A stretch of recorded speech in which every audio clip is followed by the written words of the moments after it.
భూమి ఆకాశం కలిసే ప్రదేశం ఎప్పుడైనా చూసారా? చూద్దాం రండి. Hello guys, welcome to my life style box. చైనాలో 15th సెంచరీలో ఒక రాజు ఉండేవాడంట.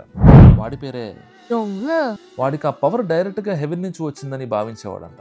అందుకు డైరెక్ట్గా హెవెన్తో మాట్లాడుకోవడానికి ఒక టెంపుల్ అయితే కన్స్ట్రక్ట్ చేద్దామని ఫిక్స్ అయ్యాడంట. అది కూడా 675 ఏకర్స్లో. అలా వచ్చిందే ఈ టెంపుల్ ఆఫ్ హెవెన్.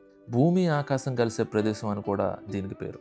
ఎవ్రీ వింటర్లో ఆ రాజు ఒక స్పెసిఫిక్ కట్టర్లు ఈ టెంపుల్కి వచ్చి ప్రే చేస్తూ ఉండేవాడంట. పవర్ కోసం కాదు, ప్రజల కోసం.